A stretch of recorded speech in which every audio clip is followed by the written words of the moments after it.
inspiring episode of In the Name of Service. I'm your host, Dr. Barb Thompson. As a United States Army veteran and operational psychologist, I've spent my career working with military and law enforcement units, conducting in-depth interviews with hundreds of individuals who are hoping to earn their place on high-risk, high-performing teams. In most cases, they've already put in years of grueling physical and mental work just to get a chance to serve and sacrifice more.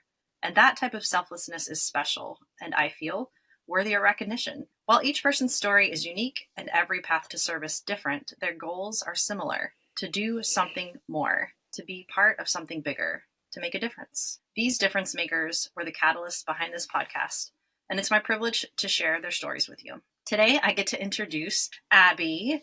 Abby and I worked together at an Air Force unit, and we had the greatest privilege of being on probably the greatest team on earth. That's still how I think about it. Abby brought all kinds of things to our team that we didn't even know we needed. And we threw so many different things at her, and she crushed every single one of them. But by training, she's a licensed marriage and family therapist. She's also the founder and editor-in-chief of Legacy Magazine. Welcome, Abby. Thank you, Barb. It's so good to be here with you today. I couldn't agree more with how special and unique our team was, and a team in which I will forever be grateful for. I believe we were able to form some lifelong relationships. Agreed. So, as you mentioned, I am a licensed and marriage and family therapist. I still work within the Air Force community. It is a gift to kind of walk alongside our military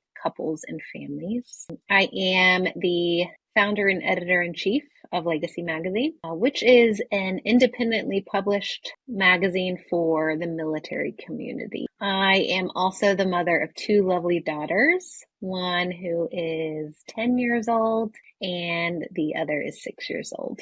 They are very similar in appearance, yet very different in personality. I'm also married to my junior high crush, who is nearing his 20th year of service within the military. Awesome. So we're going to dive right in, Abby, and I can't wait to learn more about you too, because this is just stuff that you don't typically cover at work. Right. Can you describe for us a little bit about your upbringing and what experiences you believe helped shape you into the person that you are today?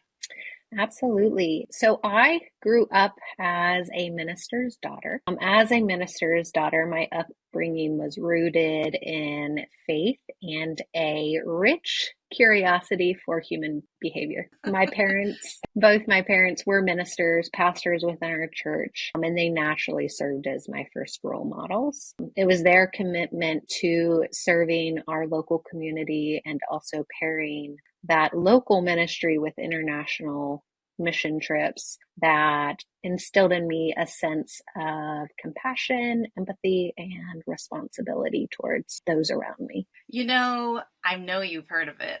This theme of preachers' kids being the most unruly and rebellious, but you don't seem well. Why do you think that is? Maybe it has to do with being a middle child. I don't know. I don't know the science behind that specifically. I will say there were four of us, and while none of us strayed too significantly, I will say that perhaps I stayed somewhat closest to my parents' original beliefs. And I will also say why I think none of us really strayed significantly was because our parents presented the gospel to us in a way that didn't feel forceful. Yeah. And it felt as if we had a choice. There was no reason to get out. Exactly. We certainly did behave in ways that they weren't always proud of, but when we did, we were also met with care and compassion. Yeah.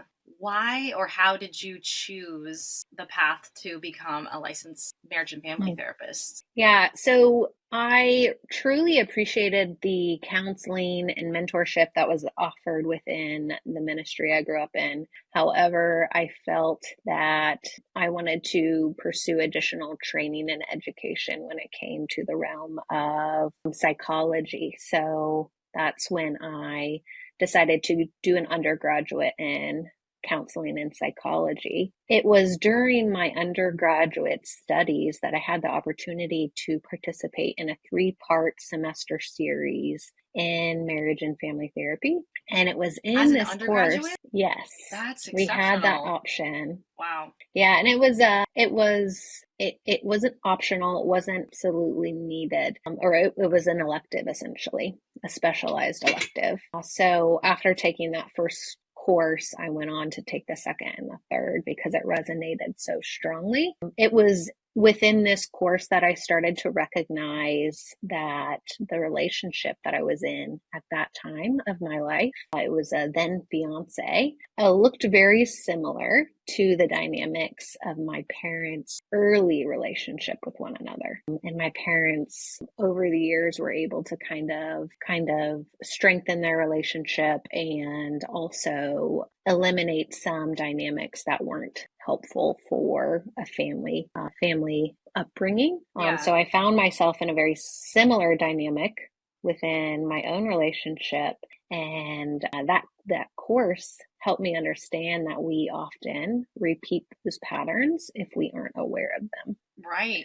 So I often refer to ending that relationship at 19. I was so young. Oh my goodness. And so close to getting married. Was it specifically, Abby, like what are those red flags in that relationship? Like, just what are some of the behaviors that we're all like curious about? Like, okay, well, what was it? I don't want to do that. Yeah, right. Absolutely. So behaviors were that it felt familiar. That was kind of why I found myself in it. The dynamics were so similar to that of my mother and father. And then the red flags, I think the major red flag was that I believed I was in that relationship because I could endure the type of treatment that individual was giving me. I almost thought as if I almost thought that my childhood had prepared me or conditioned me to endure this individual's poor treatment, as if it was my calling in life or my cross. Your cross to bear. But it was,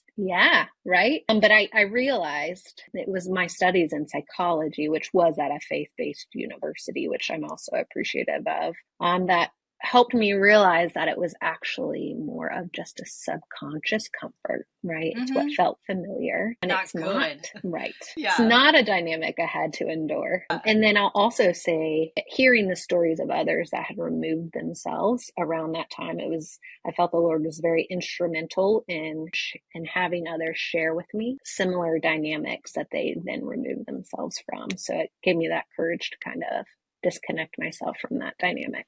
Yeah. So I want to jump to the future, but I'm going to hold myself back a little bit. Just take us from there, if you will. Take us from college. So from college, from undergraduate, I then decided to move on to a marriage and family therapy graduate degree. It was in that graduate degree that I started talking to my husband, my now husband. Again, we had originally met when we were 12 and 13. At a youth summer camp. And he was a quiet and sweet boy from afar. So we reconnected. We had mutual friends that had stayed close throughout the years. And we were actually, he was about to depart for 11-month deployment. So this was in 2008, 2009, and we became pen pals, if you will. And through that communication and that time apart, we actually were able to form a very deep connection in regard to just processing and discussing our experiences up until that point in our lives. So it just, while most people don't view long distance relationships as ideal, it's something that proved to be very significant and beneficial for us because it allowed us to, or forced us even to communicate on a very deep level. Right. We often joke about turning our what turned into like a 53-page Word document into a book one day, but we'll see if that ever happens. Please do that. Now I want to read every word of it. Okay. You guys are now, obviously you mentioned you've got 2 beautiful daughters, and he's almost now at that 20-year mark. I know that you guys have, I mean, I'm going to go back and use the word endure because some experiences are, they just call for Mhm. it. But you have endured and experienced a lot of things as in your role as a military spouse. What do you think? Well, first of all, just in a nutshell, how would you describe your experience as a military Mhm. spouse? Yeah, I would say one of my greatest lessons or greatest experiences has been recognizing the power of community. Mm. And I believe I came to the table, or I came to the situation as a military spouse with fears of the transient nature of my Uh, life, right? right. However, I found that my initial fears of perhaps not being able to pursue the career I was interested in pursuing, not having support from friends and family, to be the opposite. So Mm. I found that the shared experiences within this community, and the mutual understanding that comes along with that can help foster an even more deep and meaningful connection. So I've found that this community has offered me some of my greatest confidants, whether that's personally or professionally. And there's something to that sense of shared humanity or shared experience that has helped Hmm. create that dynamic, if you Hmm. will. There is, it's like, I guess anywhere you feel like you belong, there's just this instant understanding, at least some aspects of one another's lives. Like, take the team that we were on together. There was you, me, Maria, who else? Delisha. Keep Celeste. select. All of us were military spouses. Yeah. Yeah. Anyway, Rebecca. Rebecca. Yeah. Yeah. It was just funny. I had never been around, I mean, I had been in the military community, obviously, but I had never been on a Mhm. team with that many women. And it was a blessing. I think, it's not that I don't think we were randomly thrown together by any means. And I don't think that Mhm. just because we were military spouses, we were a great team, but it certainly added, it kind of leveled us up, I think, just in our ability to communicate with one another and get Absolutely. along. So, what do you think has been your greatest challenge in this role? There's certainly a great deal of uncertainty that comes within the life of a military spouse or a military family. It's one of the most common denominators, if you will. The only thing that is certain is that things will be uncertain, right? Mm. Or the only thing that's predictable is that there's a level of unpredictability. And I would say that also early on, there was this need for me to identity disconnect my identity from whatever position or career or title I held, right? We Mm-hmm. often talk about how military spouses sometimes need to put their hopes and aspirations on hold, right? Right. So by being able to disconnect my identity from a specific role or a specific title or a specific position, I was then able to redefine my identity and sense of security in a set of core values. And then by identifying what those core values are, and by identifying what I want to anchor myself to intrinsically, it would allow me to then apply those core values to any position or any role that I found myself in. And while that was certainly a challenge to do and a process, it's been such a beneficial process Yeah. for me. Why do we anchor ourselves to those Mm, titles? You know what I mean? Like that we see ourselves and yeah. our identity in that label. I think it has a lot to do with society and culture. I think it's how we're conditioned. It's certainly important to work hard and strive for excellence. But I think when we put ourselves in a very narrow, specific direction, we limit ourselves to how diverse and also I'm looking for a specific word, how diverse and complex or how rich things could be if we Yes. consider more than that. So I definitely think it's societal, right? I definitely think it's conditioning in that's kind of we do that in which we were taught, Yeah. right, Jen? Yeah. There's like this unseen good enough structure, and sometimes we put certain labels at the top, like doctors and lawyers Right. and and then go down from there, I guess. But on the flip Yeah. side, what do you think, was there a catalyst that, because I mean, we talked so much about that just early when we did that peak performance course. You know, our special operators come in, they've been twice assessed and selected, and we are saying, hey, we're not going anywhere, we're not going to do any training until we talk about these things. And some of it is like marriage and family stuff, some of it's personality, and then a lot of it is like, what is really important to you? Because if you don't figure that out now, it can affect all the other hard work, especially if it's really hard. So what do you think, was there a catalyst that pointed that arrow from, I'm going to get this job and then I'll go here, and to, no, it doesn't matter what role I'm in, this is what is important to me? Does that make sense? Like, was there an event, or was it just a reckoning that, or recognizing that? I want to say it was less of a specific event or occurrence and more of a discovery or a knowing. And I'm sure I was influenced by the work and literature I was reading throughout the years. Yeah. Right? I'm sure I was influenced by the need for a season to lay down my career and support my husband in support of having young children. Right. I also think it's led by the understanding that while we can certainly strive for a certain position or a certain title, and we want that drive, right? And that is good, and that is important, and that is needed in our world, that we can do that and be very dissatisfied in it. Yes. And what I found is that we are dissatisfied anytime we tie our sense of security, our sense of stability to external factors that can be taken from us. 100%. Right? Yep. Because, and I've talked to some of the guys that we've worked with, and in private, they are terrified. Not overall, I'm just saying it's a terrifying thought to say, I'm 32 and I've already hit my mountaintop that I've been, now what do I do?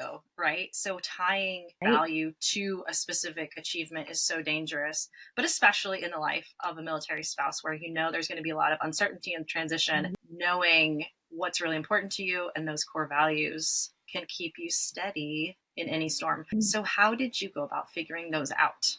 So again, I think that had to do with the people I surrounded myself with, the books that I read, and just the drive to pursue awareness. Yeah. I think we could tie this back to our upbringing and our conditioning, and why I feel so passionate about helping individuals understand how their earlier experiences influence their current dynamics in life, whether at home, with friends, or in the work environment. So I think when we can truly understand our motivation for why we are pursuing a certain thing, we're more likely to become aware and walk in consciousness rather than subconsciousness. Yeah. So I truly think it's a journey. It's a process. It's a willingness to question our motivation, and if that motivation is healthy. Right. Oh, that's so good.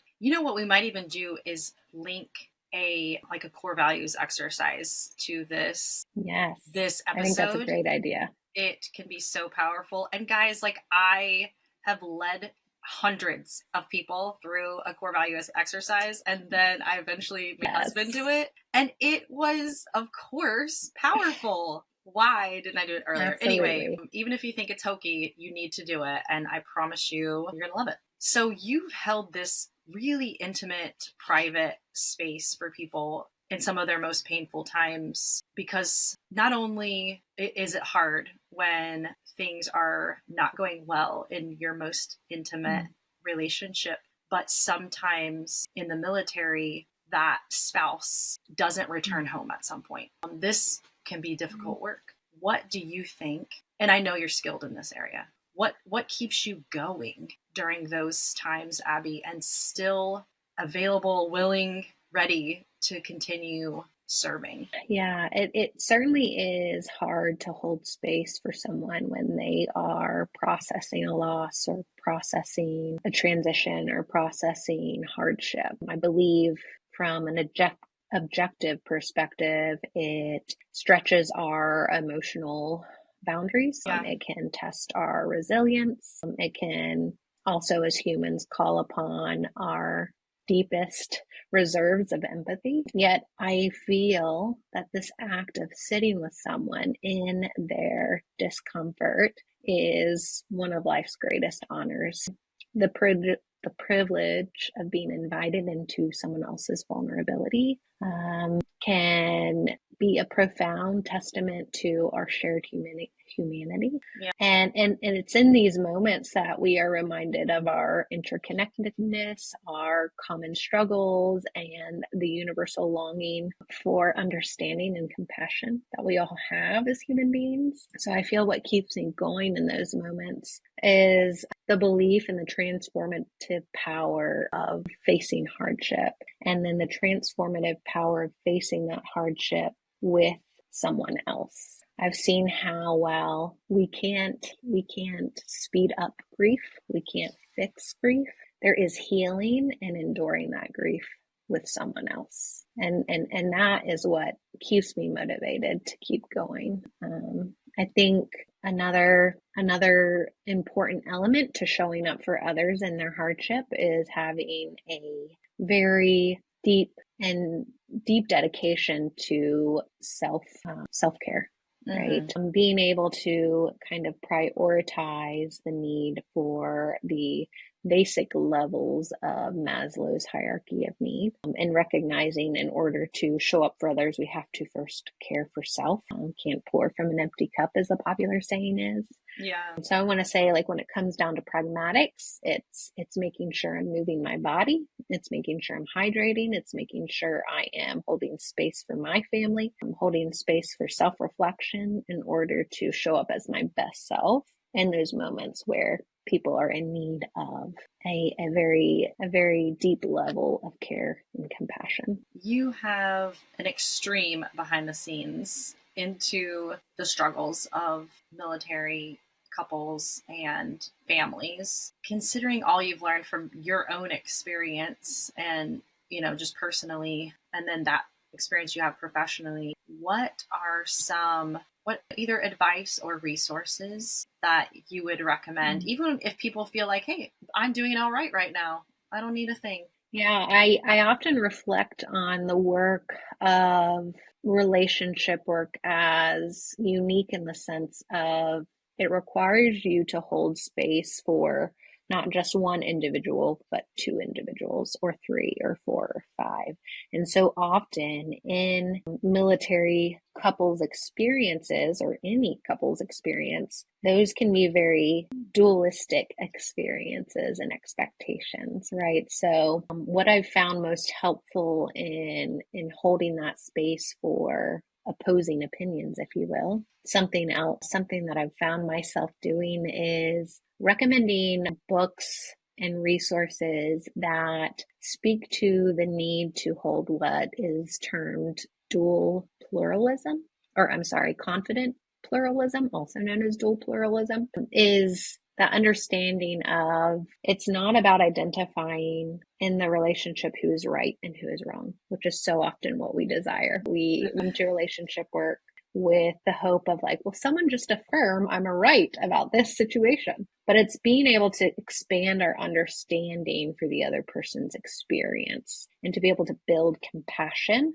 for our partner's experience or our child's experience, or vice versa. So I find myself recommending books even outside the relationship realm or the couple realm. And some of these books include Uncommon Ground by Timothy Keller and John Inazu. And then I also recommend The War for Kindness by Jamil Zaki. And then I also recommend Hold Me Tight by Sue Johnson. Okay. I'll mention all of those by name in the show notes too. And if we can, we'll have links for them. And yeah, it's just such a nice way that people can do their own work on their own time, but still grow. One of the I mean, it's probably not surprising, but even as members transition out, they say, okay, my family's kind of been on the back burner. Like, we talk about it a little bit, acknowledge it a Mm-hmm. little bit. But now I'm Mm-hmm. finding, my kids are growing, right? Like my wife or husband and I have been together for a while now, and I need to work on that. And we're so good at being, good at our jobs. And then we look at that relationships and we feel like we don't know what we're doing. So just having some resources and motivation is really, really helpful. Okay, I'm going to switch Yeah, gears. I think Go ahead, Abby. I think too, this idea, this dynamic that you hold within relationship work can also be applied to our greater society right now. I think we're in a very like polarized time. So I think if we can build and focus in on our relationships within our home, we're essentially working towards building a greater tomorrow or greater future. So that's something I often reflect on when couples are at the point, or a service member is at the point of transitioning, and a family member or a family has been on the back burner for a variety of reasons, out of necessity oftentimes, Right, right? right. Um, how that can become their new mission, right? And building and cultivating their home life in a new and intentional way, and thinking about what an impact that will have on the future. That's so good. Can you describe it just a little bit more? So like how could, and this I'm just saying, I'm wondering this because in my role as a wife and a mom especially, because for me that's the harder part. I often have to tie it to something greater, like the work I do Mm. as a mother has eternal reach. Absolutely. Absolutely. So I think Esther Perel does a good job in describing how if we want to see greater clarity in the world, greater peace in the world, greater understanding in the world, we have to first start within our home, right? We have to start with what's right in front of us. And if we want to see something specific in the world, right? Commitment to service, a commitment to faith, a commitment to a certain type of missions work, we have to work to instill that in our children's lives, right? So it's getting creative about how you do that, and very intentional, rather than simply going through the motions and simply enduring the different Right. developmental stages of childhood. It's how do you incorporate those core values and those core characteristics within your home life or your daily life? How do you Yeah. model that? Because so much of what children learn is caught rather than taught. Right. So, how do you get on the same page as a couple? You can do that by a relational core values exercise. And then, Mm-hmm. how do you then model that and prioritize that within your home? So, one way we do that in a tangible sense is identifying core values for a couple, and then we move into what's called a family vision statement.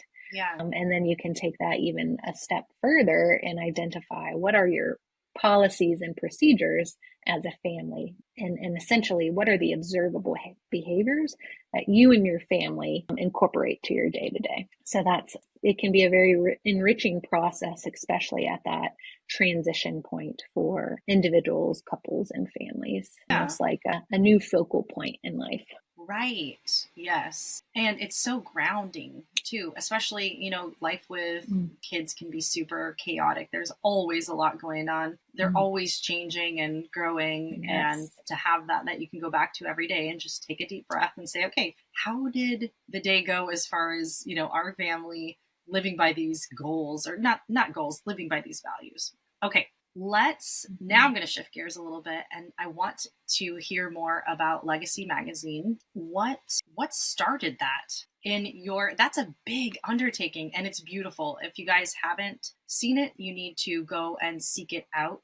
It's legacymag.org, is that right? Yes, magazine.org. Okay, go and look at the type of material and content that this magazine is putting out. It's really incredible. And not only are they putting things out, they also have things and I'll let Abby talk about them, that enrich people's lives more than just what they can read. So how did it all start, though? I haven't heard this story. So it started, I want to say the first seed was planted when I first began my journey as a military spouse or military girlfriend. As I mentioned before, that was in 2008, 2009. And knowing that my then boyfriend, now husband, was considering continuing his service within the military, I began to get curious about how individuals before me had kind of faced the woes that you often hear about as a military spouse. You often hear that you're going to be moving consistently, you might have to put your career on hold, or there You might hear all the be bad things, basically. challenges. Exactly. And that is exactly what I discovered when I went to the available literature at that time. It felt that the popular literature, the pop culture literature, only focused on the negative, Yeah. right? Or when it did focus on how to navigate certain situations, it was like 5 tips for how to X, Y, and Z. And that felt very surface level. Right. How to, there is a place for every how to, certainly, but it felt very surface level. So that was my experience early on. But then I started to get invested in my community, and I began to start working with different nonprofits, different local agencies, and small businesses that were military oriented. And I saw a very different experience. What I Yes. saw was drive, determination, resiliency, Right. motivation. And it was just truly inspiring to see the community in a very different light than what media often portrayed. So myself and a few other friends at the time started to ask ourselves, what would it be like to start sharing these stories? And what would it be like to share these stories in a very tasteful way, in a very rich way, rather than just sharing stories to kind of get clicks or Right. to get traction? Right. What would it be like to actually interview individuals and collect submissions from writers within the community?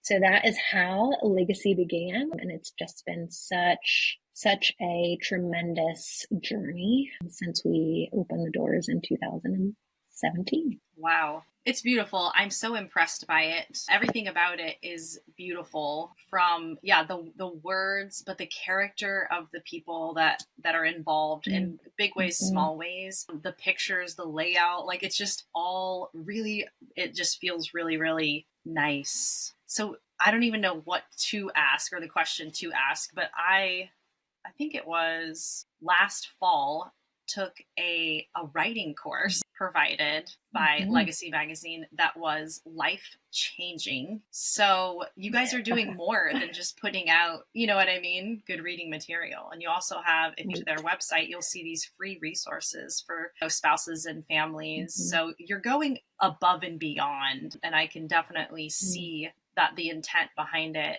it's motivated by just caring about the population, and also like holding, and not only holding, but like preparing and equipping others to do this good work, because it is good work. Absolutely. Yeah. Absolutely. I'm so glad to hear that that course was a positive experience for you. It's a very intimate experience, is what I often hear it referred to. And it truly is a gift to be able to walk alongside writers and creatives in that way. And looking ahead, I see Legacy expanding their resources and offering opportunities outside the realm of what has been the foundation of writing or creativity in print form. So I see us expanding and evolving beyond that. Absolutely. There's so many things I think that are just on the brink of happening for Legacy Magazine. It's a beautiful space and place and highlights beautiful people. So everyone needs to go check them out. Let's say, Abby, that someone has been listening to you and your story, and there's some things that feel relatable to them. They also feel a call on their life to serve in some way, but they don't know how or where to get started. What would you suggest? So this is going to go back to my earlier reflection, starting with your core values. I think by identifying what you value, it allows you to then identify what roles will allow you to lean into those core values. I also encourage individuals to identify their strengths and what fires them up. I think some literature or resources or books that help people get in this mindset is Start With Why by Simon Sinek and then Daring Greatly by Brene Brown. I also find that resources such as Power Sheets by Lara Casey, who is also a veteran military spouse, can be a very powerful tool in regards to identifying what you want to do with your life and with your future. Yeah, let's just break that down a little bit. Now, do you have some of those power sheets available or something similar? I do have a resource that is very similar to that, and I think it's called From Abstract to Action. Okay. And that's one that we produced through Legacy, and we've actually done two in-person workshops based off that template. So we could certainly make that available. Because that's what it feels like to people as I have more of these conversations, not necessarily with the Absolutely. guests, but with people who are like, okay, well, yeah, I feel it. Like I'm on fire. I want to do something, but I don't know. It is murky. It's so murky and it is abstract. And so what you're saying is, hey, maybe one step is just doing some work and figuring out what those core values look like and what you might be uniquely equipped with as far as your strengths go. And there are some very practical resources to get you started on that.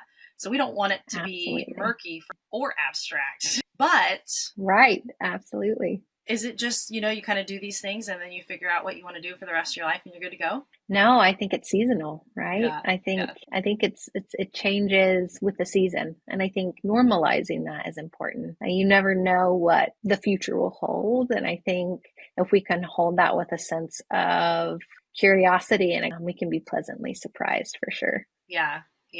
I read recently that the fruit of hope is endurance. And it's ringing in my ears right now because of all the things that you've talked about. So the thing that is produced by taking that view of life, like having hope for the future, what you get from that perspective is the endurance that you need for today. Yeah. Right?